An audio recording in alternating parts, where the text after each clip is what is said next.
Bienvenue au Café de la Vérité. Café de la Vérité, qu'on vous enseigne ce que nous dit la parole de Dieu. Oui. Toujours basé sur la parole de Dieu. Quand on vous dit un verset, allez vérifier et vous allez voir une chose, que le verset, il est exact. On ne le modifiera pas. Vous savez, souvent, on entend parler « Ah, je prie, mais le Seigneur ne m'exauce pas. Il ne m'entend pas. » Hein? C'est faux. Je vais vous dire pourquoi il ne vous exauce pas. Il y a plusieurs raisons. Premièrement, comment prier pour être exaucé? Ce qui est très important. Dans 1 Jean 5,14, ça nous dit « Nous avons auprès de lui cette assurance que si nous demandons quelque chose conformément à sa volonté, il nous écoute. » Au verset 15, « Ici, nous savons qu'il nous écoute, quelle que soit notre demande. Nous savons que nous possédons ce que nous lui avons demandé. » Le point important ici est selon sa volonté. Écoute, un jeune couple arrive, puis là, ben, sa volonté à lui, il dit, moi, là, si j'aurais une belle Ferrari, là, je pourrais témoigner à mes chums, là, que le père sont millionnaires, puis tout, là, puis... Mais pourquoi, Seigneur, tu ne me la donnes pas? Tu sais que mes amis, moi, j'ai un vieux Honda 1990, puis... Hein? Le Seigneur dit, OK, m'a t'en donné un véhicule, il donne une belle grosse vanne. Hey, mais là, regarde, comment m'approcher eux autres, hein? Non, non. Le Seigneur sait que lui, dans 2-3 ans, tu vas avoir 3 enfants. Puis dans Ferrari, ça ne rentre pas. Il faut demander selon sa volonté et sa gloire à lui, pas la nôtre. Si on va dans Jacques 4,2, vous désirez et vous ne possédez pas. Vous êtes meurtriers et jaloux. Vous ne pouvez rien obtenir. Vous avez des luttes et des conflits. Vous ne possédez pas parce que vous ne demandez pas. Et quand vous demandez, vous ne recevez pas parce que vous demandez mal, dans le but de satisfaire qui? Notre passion. Ouais. Pas la gloire de Dieu. Tu demandes telle chose. Tu demandes d'avoir une plus grosse maison que le voisin, ou le voisin vient de changer il vient de s'acheter une moto, t'en veux une, toi aussi, une neuve, pour, tu sais, c'est ta passion à toi, c'est ton désir à toi, pas nécessairement celle de Dieu. Ça, c'est une autre raison. On demande pour satisfaire nos passions. Et pourquoi que les gens qui ne connaissent pas Jésus cherchent toujours à acquérir, puis à acquérir, puis à acquérir? C'est simple. Ils cherchent à acquérir. Parce que dans le cœur, le vide qu'ils ont, là, c'est fait Jésus, pas matériel. Si tu prends le mot matériel, il ne rentre pas dans le trou Jésus. C'est pour ça. Fait qu'on cherche toujours à essayer d'avoir plus pour satisfaire notre matériel. On demande mal et non pour sa gloire. Plusieurs chrétiens supplient Dieu sur quelque chose et leur prière reste vide. Aucun résultat. Pourquoi? L'homme est envieux. On désire avoir plein de choses, plein de convoitises. On veut que Dieu donne soi-disant à nos besoins, mais est-ce que c'est vraiment notre besoin? Ce qu'on pense être nécessaire pour nous ne l'est pas pour Dieu. Il faut demander selon sa volonté, comme qu'on a vu tantôt, selon lui, qui veut nous diriger aussi. Hein? Lui, il connaît notre avenir. Lui a préparé un chemin pour nous. Et c'est ces outils-là qu'il veut nous donner. C'est ce qu'on va avoir de besoin pour ça qu'il veut nous donner. De sa façon à lui et non à nous qu'on aimerait. Tu sais, des fois, là,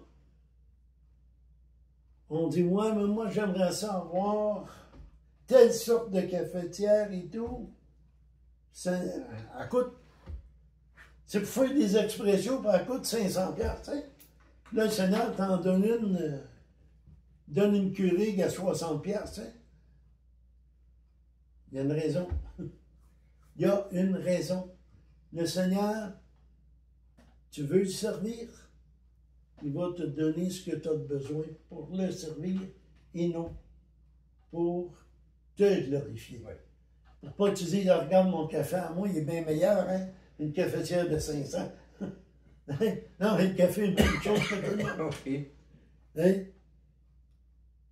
Ce qu'il veut, c'est faire de nous des vases de valeur. Dans 2 Timothée 2, 21, si quelqu'un se purifie de ces choses, il sera un vase d'usage noble, saint, utile à son maître et prêt pour toutes bonnes œuvres. Ici, je veux utile à son maître. Ouais. Notre maître doit être Christ. Oui. Notre maître, il a dit dans Matthieu 24, allez et faites des disciples. Un disciple va suivre son maître, va vouloir servir son maître. C'est ça que Dieu veut. Ce que nous demandons doit nous rendre meilleurs. Une meilleure sentinelle pour mieux servir. On passe des moments difficiles. Pourquoi? Parce qu'il nous prépare pour d'autres choses. Des fois, il ferme une porte parce qu'un peu plus tard, il va en rouvrir un autre qui va être meilleur. Il a commencé par nous préparer une place, il nous a donné un peu d'expérience. Après ça, il nous emmène ailleurs. Parce qu'on est un peu plus solide dans la parole, parce on a pris plus d'aisance à faire passer nos messages et tout. Dieu nous fait avancer. Oui. On n'est pas tous appelés à prêcher la parole, mais Ça, on est tous appelés à témoigner. Oui, ça c'est un autre paire de manches. On est tous appelés, nous sommes présentement la voix qui crie dans le désert. C'est nous qui crions aux gens, repentez-vous.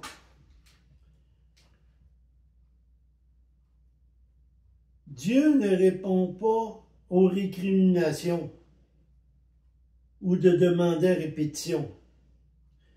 Dieu n'aime pas la convoitise. Cela est un apanage des hommes, chrétiens ou pas. Beaucoup de chrétiens sont charnels aujourd'hui et non spirituels. Il faut que ça soit beau. Pas que ça soit utile, que ça soit bon. Hein? Oui. Oubliez le charnel, demandez Dieu qu'est-ce qui est le meilleur pour moi. Les églises qui annoncent la prospérité sont souvent les plus grandes, les plus grosses. On dit aux gens, venez à Jésus et tout sera facile. C'est faux. Jésus, il dit, ils m'ont même crucifié, hein? Ils vont vous faire la vie dure aussi, là. Oh, oui. C'est un combat. C'est pas une vie facile. Les églises de prospérité qui disent, ouais, mais regarde, donne, tu donnes pas assez, c'est pour ça. C'est faux. Donne ce que ton cœur dit.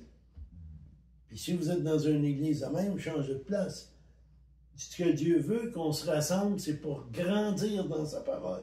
C'est pour se corriger. C'est pour avancer dans les instructions. Parce que ce livre-là, là, c'est le livre d'instructions qu'il nous a donné. Comme quand on achète un auto, hein, on a un livre d'instructions. Changement d'huile, 8000 km. Telle chose, tant de kilomètres. C'est un livre d'instructions. Regardez notre véhicule longtemps.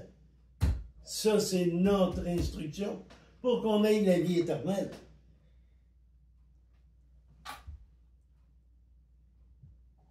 Si c'était réel, là, ces églises-là, là, que tout le monde va devenir millionnaire, que tout le monde va être en santé. Ce qu'ils prêchent. C'est drôle, hein?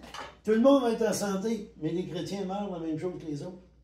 J'en connais pas de chrétiens de 150 ans. J'ai jamais vu personne qui en connaissait non plus, là.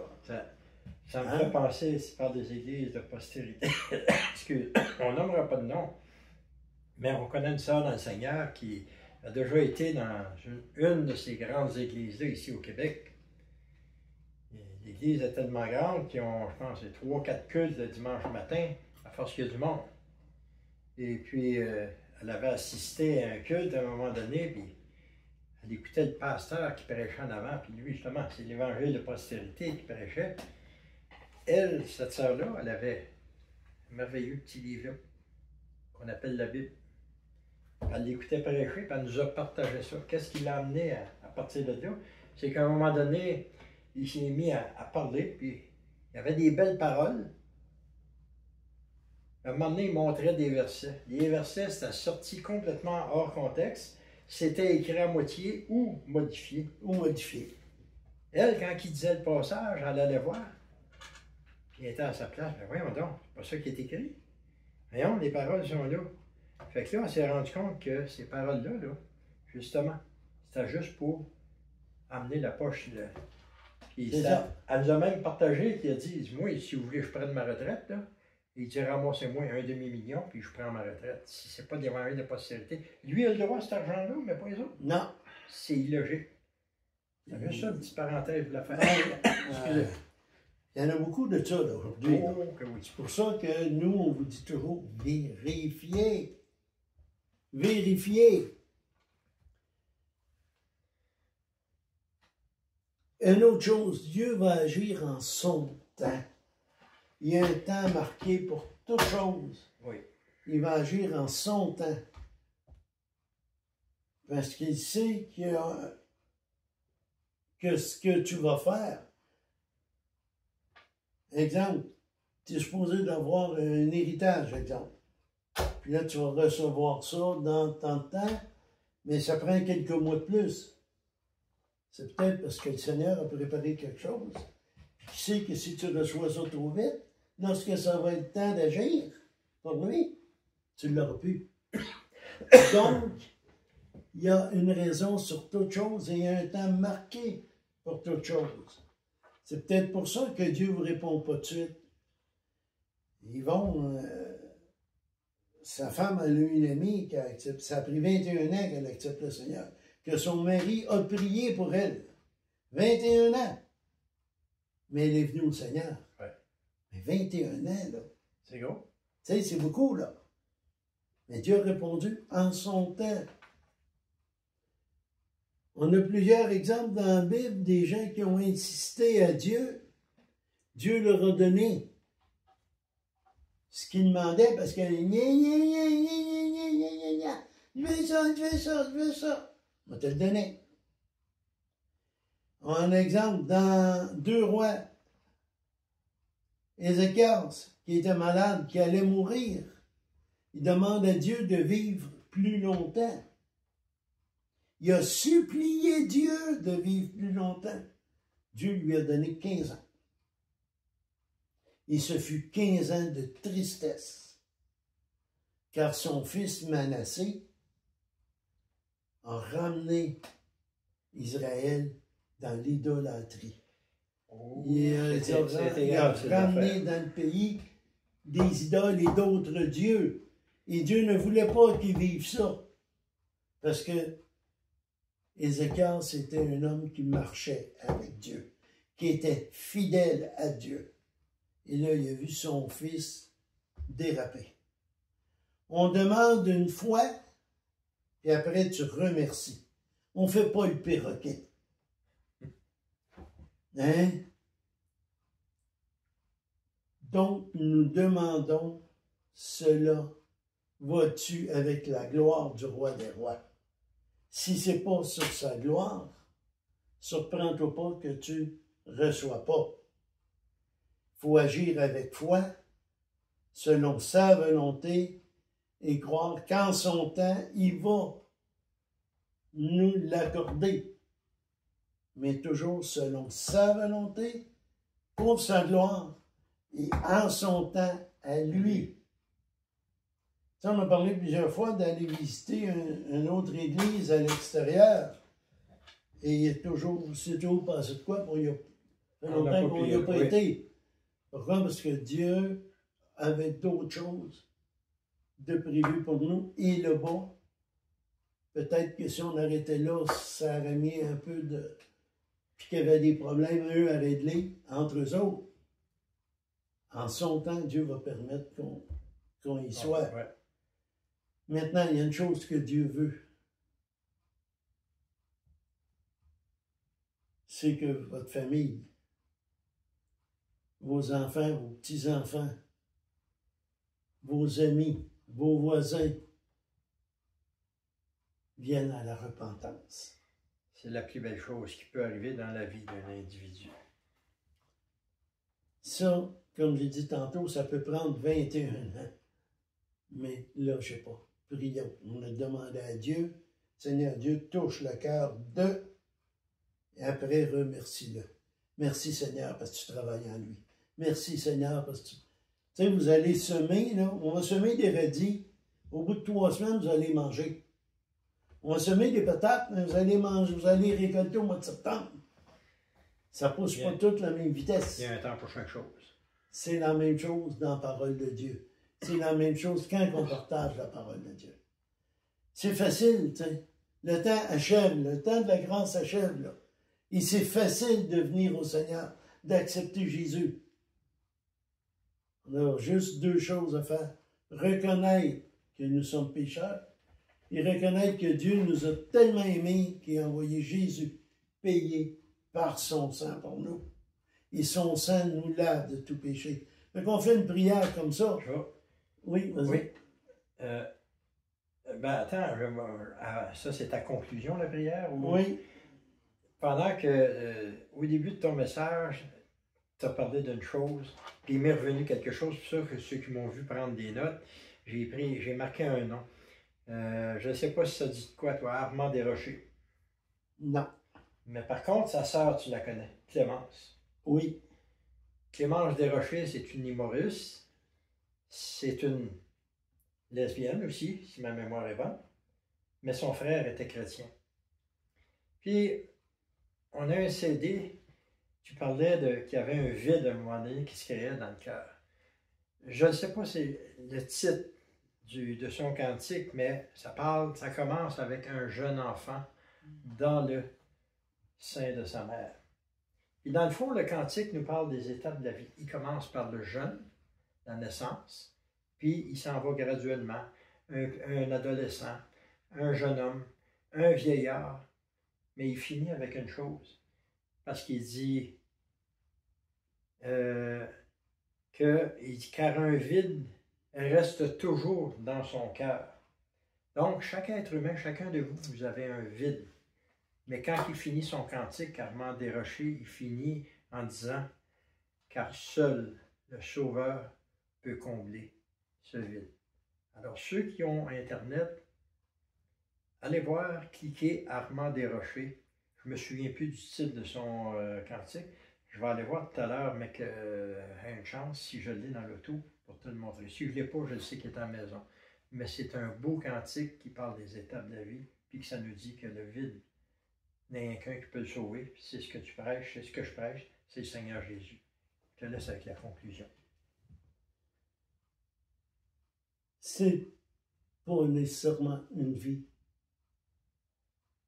facile qu'on vous demande, que Dieu nous demande, mais c'est une vie gagnante. Oh, que oui. C'est une vie qu'à la fin, c'est l'éternité avec lui.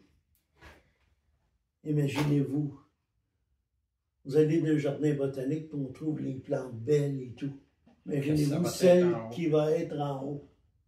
Encore beaucoup plus. Mais on ne peut même pas se l'imaginer. Mais pour cela, il faut se repentir.